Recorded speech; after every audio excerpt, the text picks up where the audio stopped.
O vídeo de hoje é o primeiro para quem quer aprender a desenvolver algoritmos de maneira correta.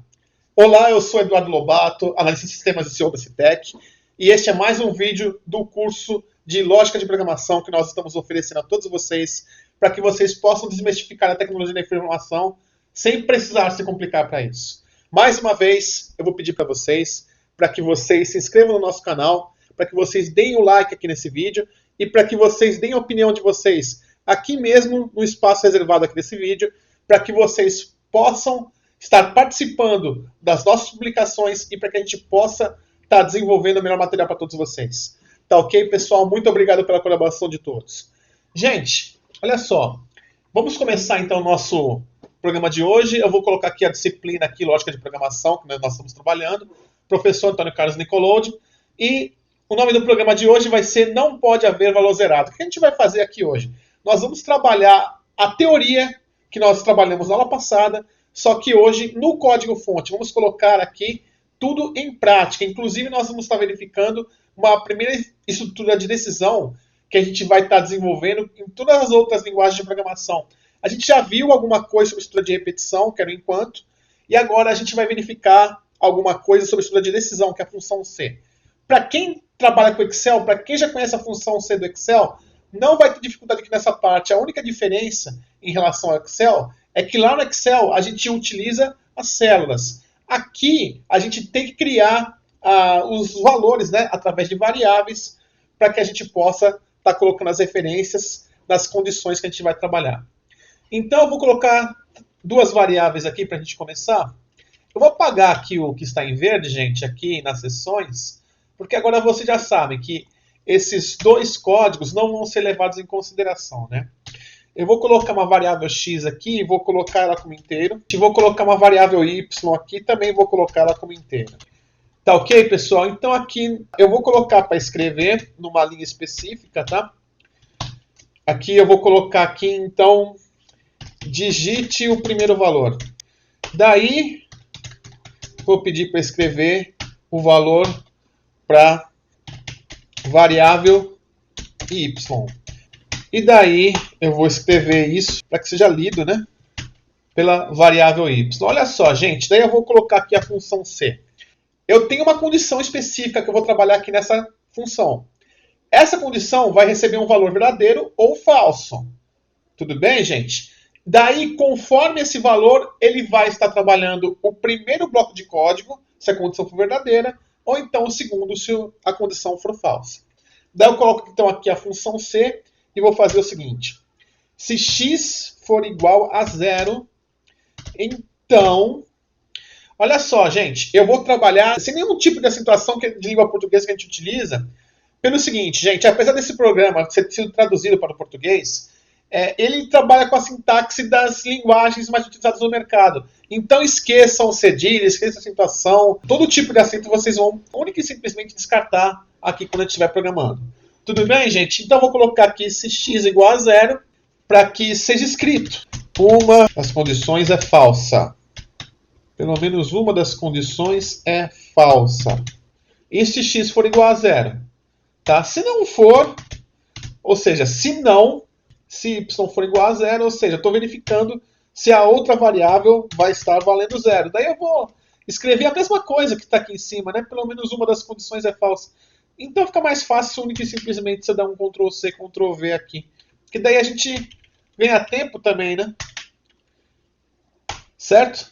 Se y ou se x for igual a 0, vai dar a mesma resposta. Pelo menos uma das condições é falsa. Se não, ambos os valores são válidos. Vocês sabem que tiver dentro de aspa dupla, tá? Com a função escreva, eu vou única e simplesmente escrever esse comando dentro do prompt. Daí eu finalizo isso, né? Com uma propriedade fim C. Aqui e aqui também. Porque afinal de contas eu tinha aberto duas vezes, né? Não fechei nenhuma das vezes. Aí deixei tudo certo. Tudo bem, gente? Daí eu executo aqui, vou rodar o algoritmo. Daí eu vou digitar o primeiro valor. Vamos digitar aqui 8 e 0, por exemplo. Aí, ó, pelo menos uma das condições é falsa. 0, tudo bem? E 8, pelo menos uma das condições é falsa.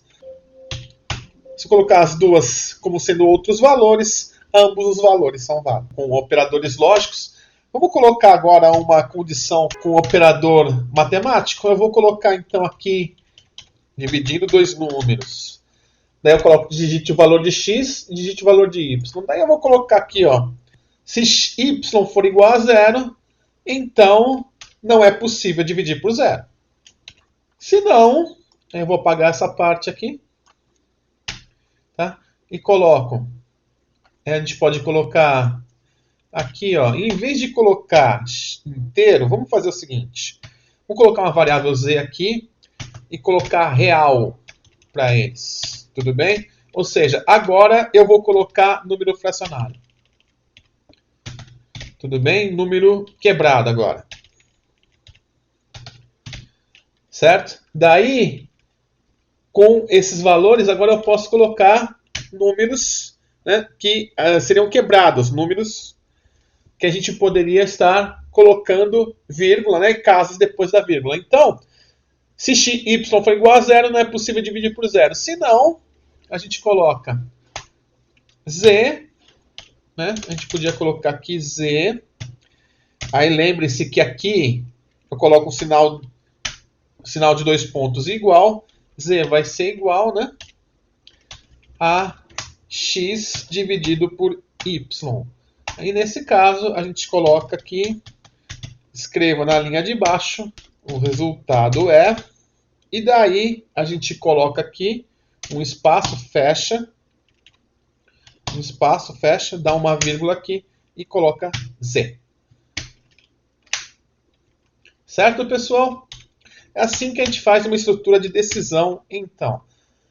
Aí rodando aqui para executar, a gente roda o algoritmo, daí o valor de... A gente pode colocar aqui 4 para x e 0 para y.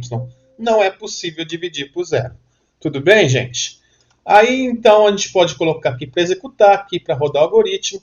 X vai valer 10 e a gente podia colocar o valor de y 2,5, por exemplo. Daí, o resultado é 4. Tudo bem, gente? É assim que a gente vai trabalhar.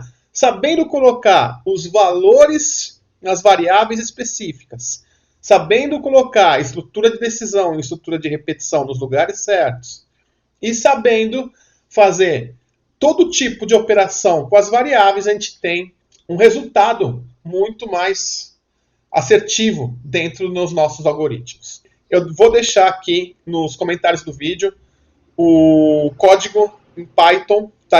Um exemplo desses códigos em Python, tá? Para que a gente possa estar desenvolvendo isso também. Como é que ficaria uma condição como essa, um código como esse, numa das linguagens que atualmente é a mais utilizada no mercado.